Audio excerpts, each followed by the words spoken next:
True integrity ball. True integrity ball. True integrity ball till I fall. True integrity ball. Be ready for y'all. True integrity ball. This is true integrity ball. Hey, I'ma give you a few reasons to stay tuned. It's a new season. We the best in the region. They're not elite like our team is. We remain undefeated. We can't be beaten.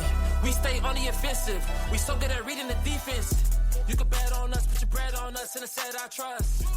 We running the game, but we not in the rush. What's there to discuss? We talking nothing but facts.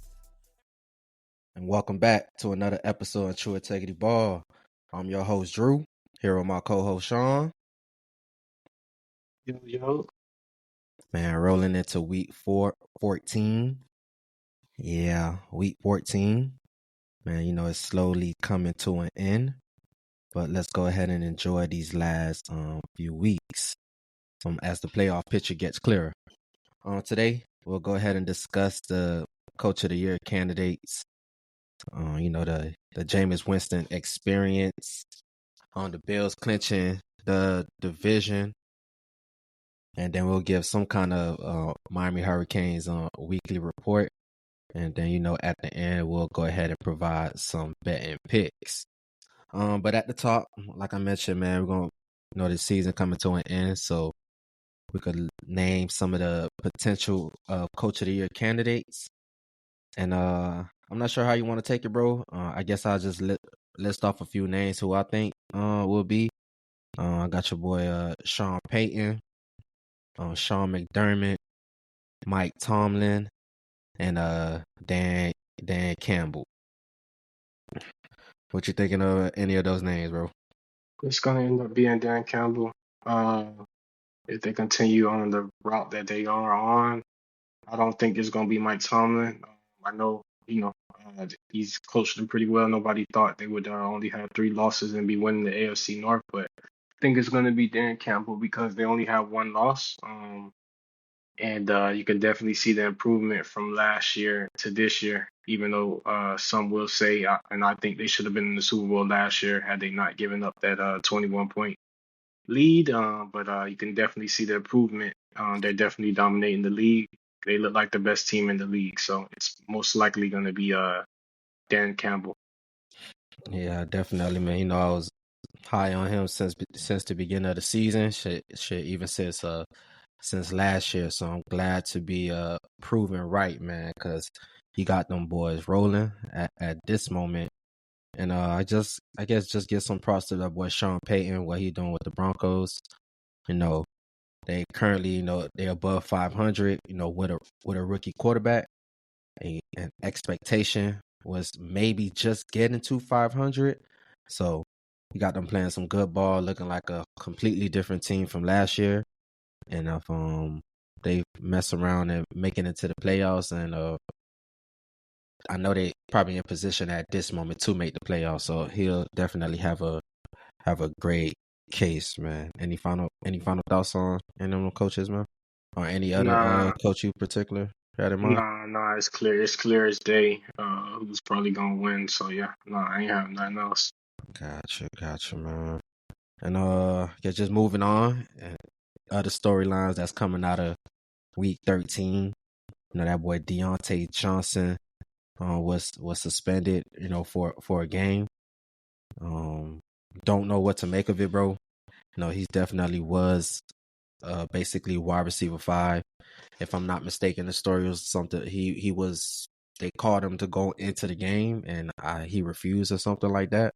I'm not sure if he was hurt or something of that nature. But he's a great talent, man. You know, definitely been high on him since, you know, Toledo days, Pittsburgh or whatnot. But it may be a deeper issue that's happening. So it may even be personal. So what's your take on this one, Dan? Yeah, man. From what I understand is he went into they were down and they told him to go in the game and he didn't want to go in. He refused to go in, which I mean to an extent I understand, bro. They haven't been using him. You traded him, you know. I understand you got little to nothing for him, but I feel that he might be the second best receiver on your roster, bro. Mm-hmm. After Zay Flowers, and if we want to go there, he might be better than Zay Flowers if you know if he was started with them in the beginning of the season and used efficiently. Definitely a great skill set. So I mean, like I said, at worst he's the second best receiver on their roster.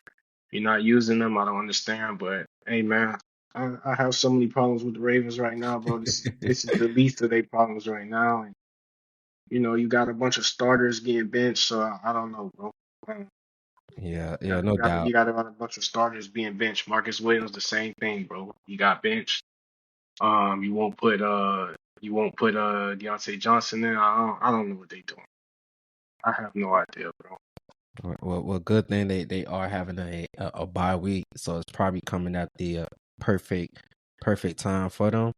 I expect them to clean up whatever issues that they may have out of this bye week, and I think the Ravens gonna go on the road, bro.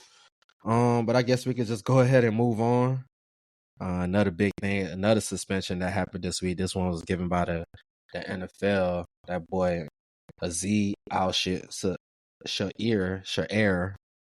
He was suspended 3 games, for that late hit on Trevor Lawrence.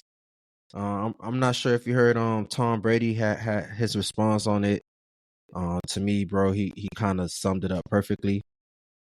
I don't understand how you expect a defender going full speed, to change what they are doing in a split second.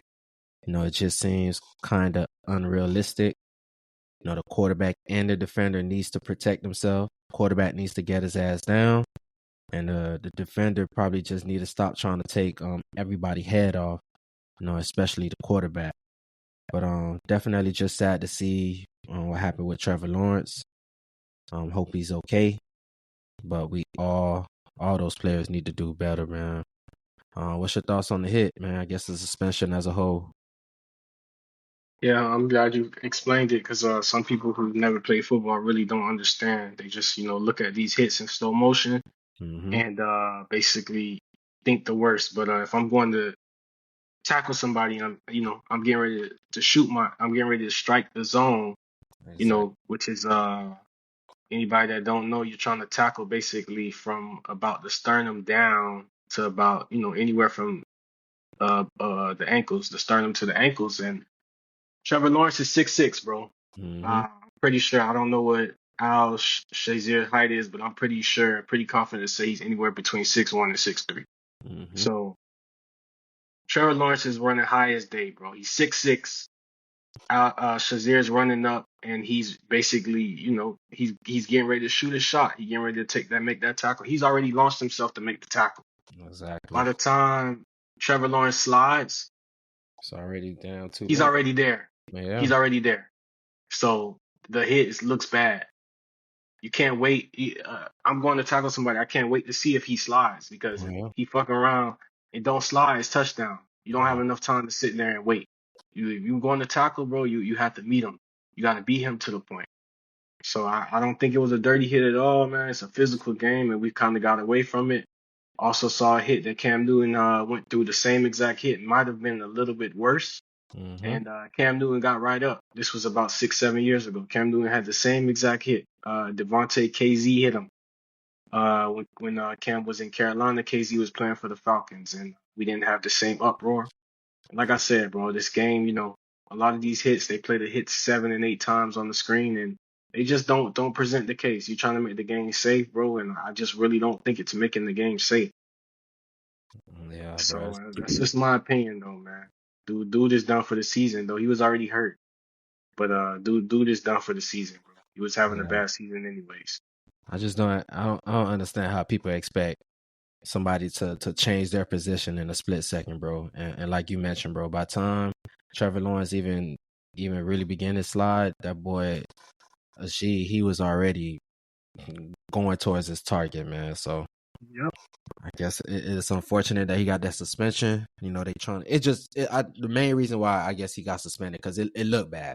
That's probably the main reason. It looked bad, and NFL want to try to show, I guess, whatever example they want to show, because you could look at way other hits that probably look that's way worse impactful that you probably could definitely get some penalties or suspension for. But that's neither here nor there, bro. I guess we can go ahead and move on. I guess more of a on the bright side, that boy Jameis Winston. And he's back in the fold, man. Starting for the Cleveland Browns, man. I know it has been an up and down ride for everybody, man. But that Monday night game, even though it wasn't a loss, against the Broncos, it was magical, man. To see what he can do, just moving the ball up and down the field, not scared to throw it or whatever. Even though he definitely paid for it, with all those pick six or whatnot. Man, it's just nice to see Jameis just having an opportunity and he's taking full advantage. I guess the question I want to pose, bro, what if Jameis was there from the beginning of the season, bro? What you think the Cleveland Browns would have been looking like, man? I'm not gonna say I think they would be pretty much 500 because what that allows is that defense to play a little bit better because they're not, you know, off the on the field so much, man. Those first three games, I think Deshaun Watson was, I believe, the first two games he didn't convert a first down. He didn't convert any third downs. I'm sorry. I think they were like 0 and 21 for third down, bro. They went a whole two games, I believe, without a first down. From third down, basically, you know, anytime they got third down, they couldn't get a first down. So can't win no games like that. And I believe he threw a couple of those games he threw for under 100 yards, right? Honestly, I'm not specifically sure, bro, but I know he played bad, bro. I know that much. Yeah, but he was give me 1 second. I gotta look up these stats, bro, 'cause I'm curious now we talking about it. So uh the first two games, yeah, he had 169 yards and a quarterback rating of 51.1. He threw for 186 yards the next game. So yeah, bro, I mean, he really didn't do anything. And even though Jameis is gonna turn the ball over, he gonna throw that bitch. Yeah, yeah, yeah. So I do think that it would look a lot different. I would say they would probably be 500, honestly. Yeah, I guess they'll probably be in a dog fight like how the NFC North is. They'll probably be more of the four better teams, probably in the whole NFL as a whole, man. But it's just interesting to see. I wonder what the Browns gonna do next year. If they gonna mess around and try to roll with Jameis, bro. They're probably gonna draft a quarterback regardless of whatever goes down. But I know they do have a interesting thing they need to probably do with Watson. Ain't no telling how that's gonna play out, man. Any final thoughts on that boy Winston, man? Nah. Yeah, I got you, man. Shout out to Jameis Winston, man. Keep doing your thing, big dog. And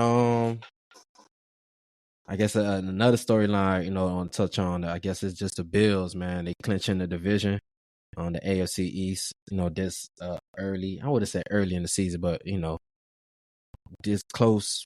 Normally, when people start clinching the division, normally it's like the last week of the season, or at least a 2 week out before the season ends.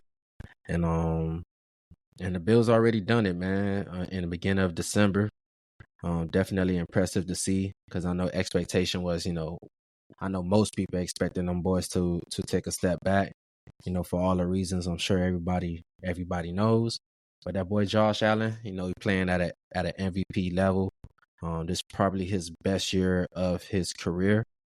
He's leading the way. That boy Sean, like I mentioned at the top, for Coach of the Year, Sean McDermott, and that's probably one of the main reasons. Probably he deserves to have that Coach of the Year because clinching out the AFC East, and I'm pretty sure they have a decent chance of getting that number one seed, man. Because I could definitely see the Chiefs probably losing another game or two within these next couple weeks, man. But what's your thoughts on the Bills, bro? Honestly, man, they beat the Chiefs and they've won the division in a poor division, and it just matters what he's gonna do in the postseason. Just like Lamar, Joe Burrow, like all the quarterbacks that we hold to these tiers, nothing they do in the regular season matters. It matters what they're gonna do in the postseason because, as we all know, Even though Patrick Mahomes is playing bad or average, whatever you want to call it right now, some odds he's playing good because they've only had one loss. When it comes to playoff time and it's time to run it through Arrowhead and you got to go play in that negative 10-degree weather, you got to go through him. So nothing you do in the regular season matters until you get through him. So we'll see. Yeah, no doubt, man. Gonna be interesting to see because they definitely a Super Bowl contender. But I guess before we move on to Week 14, I guess want to highlight, I guess a player coming out of Week 13, man, a stat line. I'm gonna go ahead and go first, man. I'm not sure if he was gonna mention him, but I'm gonna go ahead and go with that boy Jerry Jeudy. Even though it lost, we just talked about that boy Jameis Winston, going against his former team, the Broncos. That boy had 9 catches, 235 yards, and a touchdown. Been seeing this kind of talent, even when he was playing with Alabama. That boy is down here from South Florida as well. And he was just getting busy on them boys, man, getting open, all those crossers and stuff like that. Even had a couple deep passes, man. So, man, shout out to Jerry Jeudy finally displaying that talent, that first round talent that we know that he has.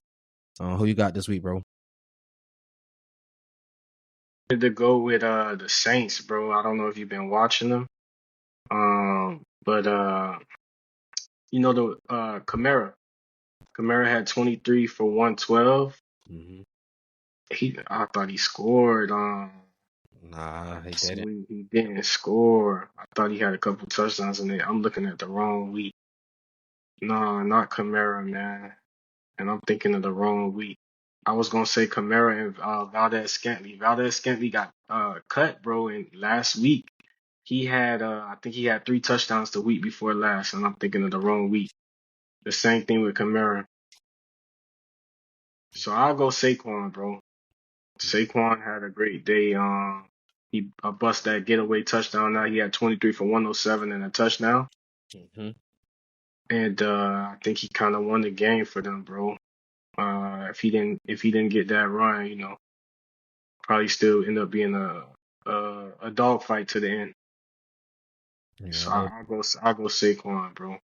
yeah, he definitely on his way to 2000, man. Hopefully he might eclipse that Russian title, man. He has a great opportunity to do it.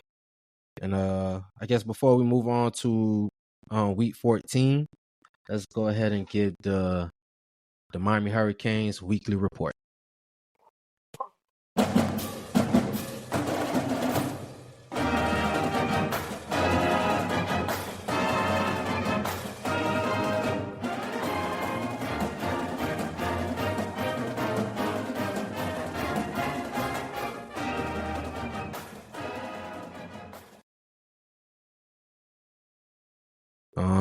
What can I say, man?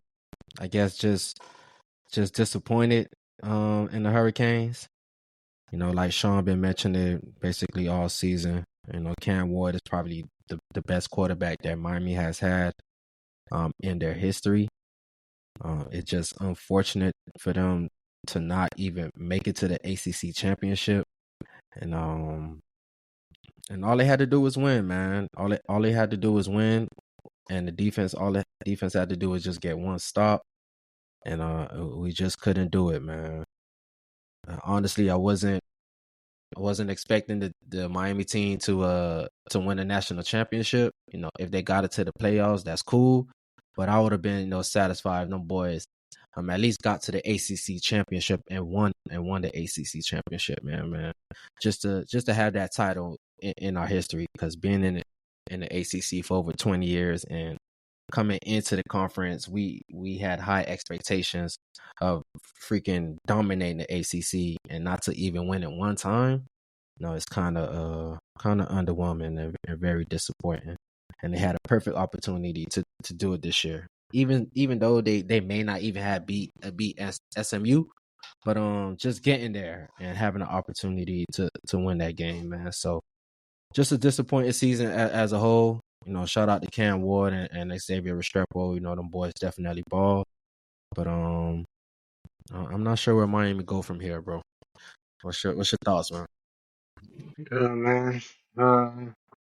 I definitely had way better expectations. I was thinking undefeated season, and then they lost to Georgia Tech, and then I said no way they could lose to Syracuse. But hey man, this is probably I don't know if you get a better quarterback than this, and you probably I don't know if they've already started losing recruits, but you probably fucked yourself over, and you start losing some recruits now because you missed the playoffs. So you know, um. You warned me about this guy though. You said he was the same. I wasn't paying attention to him when he was at Oregon, so I wasn't really following him. But you said it, man. Same fucking results, bro. Same Yeah, shit he did at Oregon, the same shit he does here, bro. I mean, I don't know if you would call this an average season, but it wasn't a good season because I mean, how the fuck do you lose two games to a Georgia Tech and a Syracuse, bro? One, you have a 21-point lead. Georgia Tech, you should have been thrilled to play that game. They fucked you last year on the fumble, and you're supposed to come out firing. So I give you one loss on the season, bro, because like I said, the playing field is even with all the transfer portal and everything. But bro, you can't lose two games, bro. You can't lose two games. SMU gets to the championship game, man. You can't get Miami to the championship game. Something's yeah. wrong, bro. Something's wrong with that, bro. I don't Man, understand how you messed this up like that, bro. It's not good. That's why I don't even think they deserve to get in the playoffs, bro. yeah, they don't, man, at all. I'm not sure if we should put all this blame on Cristobal or the defensive coordinator, man. But I don't know. I'm gonna put it on the head coach at this moment. He's going. Unfortunately, bro, he's gonna be there a while. So we're gonna have to rock through these pains, bro. Cause So if they're he, not. he comes back again and you regress, what do you do? You got 10 wins this season. I don't see you getting 10 wins next season. You don't even have a quarterback. So They're, what are you gonna do? all I can say, bro. Miami is not letting Cristobal go, bro. Cristobal probably have a minimum of I really want to say he probably have a minimum like 5 years, bro. But I'm gonna say just on the bright side, probably a minimum of 3 more years, bro, It's crazy. before before any thoughts or question about we're gonna let Cristobal go or whatnot, man. So just putting that out there.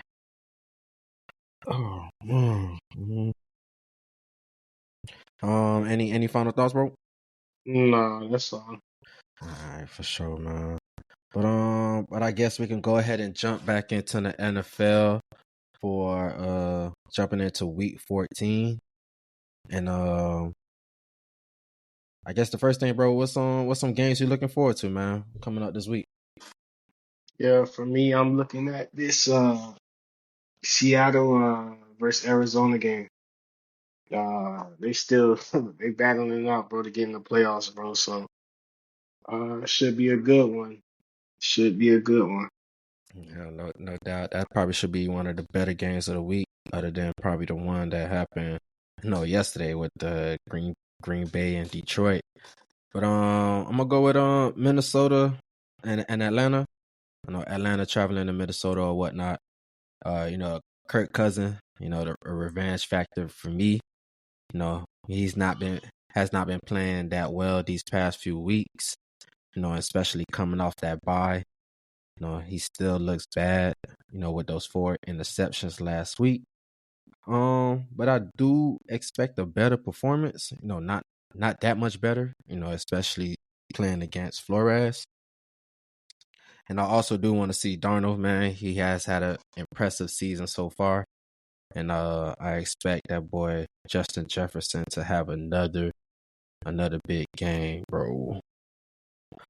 So I got this week, man. So I guess we can go ahead and jump into these picks. And the first pick, for week 14, I play a prop pick. And I'm gonna go with that boy, like you mentioned about that boy Alvin Kamara, man. With Taysom Hill, that boy unfortunately tore his ACL. And so Alvin Kamara is basically the offense, man, and they only got his prop at 79.5, which seems kind of low.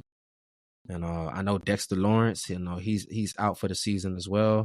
So trying to replace basically your best player on defense, shit, probably the whole team, other than Malik Neighbors. So I expect AK, to have a big day. Who you got this week, bro?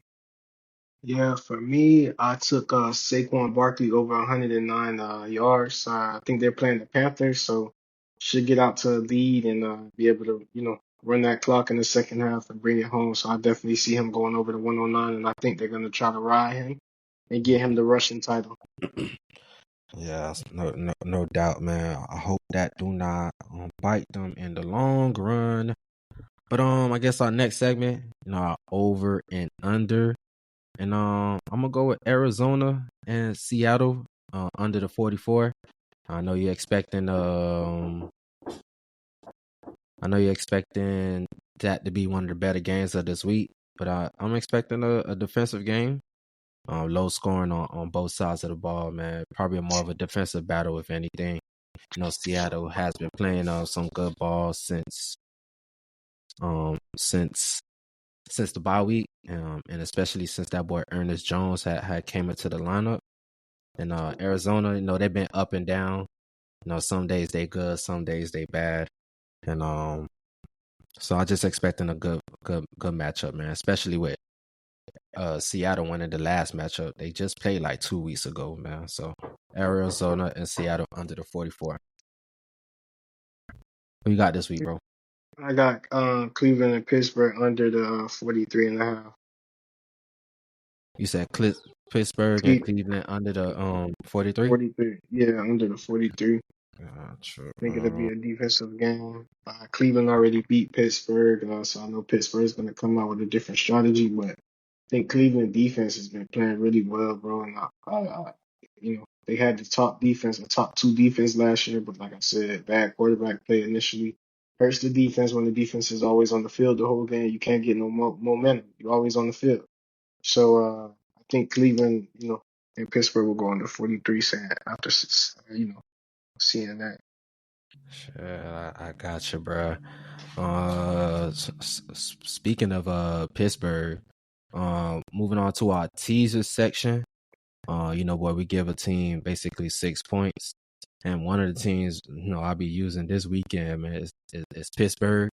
They do like Pittsburgh to beat Cleveland by 7 points. So we're gonna go ahead and take that 6 points and bring Pittsburgh down to -1. So just have Pittsburgh win the game for the most part. And then on my next leg, or my next team I'm gonna use this week is Chicago. Visiting San Fran. They actually giving Chicago 4 points. So we're gonna take the 4 with the 6 and basically get 10 points for Chicago. And I'm pretty sure Chicago have a good chance of winning the game outright. I believe San Fran, struggling with all the injuries or whatnot. We already know what the running back position looking like. George Kittle banged up. Trent Williams, I believe I'm not sure if he's back in the lineup, but he's out the lineup. I'm not sure if you heard about his personal situation, man. But I like Chicago this week, especially they firing Matt Eberflus. Normally after you fire a coach, normally the team, those players, they come to play. So I expect a good battle. I guess a good effort out of Chicago this Sunday, man. And I think they even have a good chance of even upsetting San Francisco and San Fran, bro. And I guess we can go ahead and move on to our underdog pick. A team that we every week, man. A team always upset that not supposed to win, and they just win outright, man. Who you got this week, bro? I think the Falcons will get the Vikings. I think the Falcons will get the Vikings, man. It's the game to watch for me. You really you been watching Kirk Cousins, bro?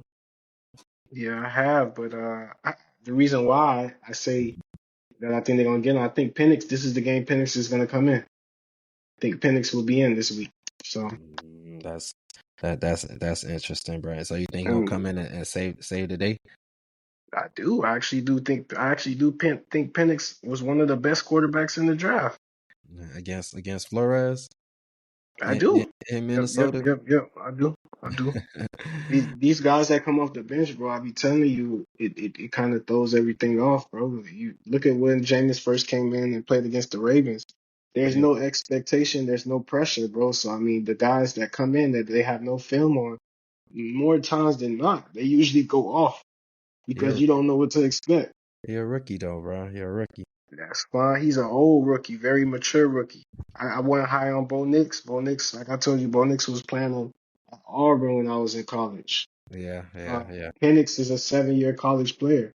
That experience seems like these guys, they're a lot better than what we've seen from previous rookies the past years because they've been in college 6 and 7 years. So they've played so many games. So, hey, I actually liked Penix last year. I'm not gonna lie. No, So, no, no doubt, bro. Gonna be definitely. Well, that's the game I'm gonna keep my eye on there. So we'll definitely be watching it, man. But I'm gonna go with, bro, the Giants. Upset in New Orleans. I just think that Drew Lock gonna give him an opportunity to win the game.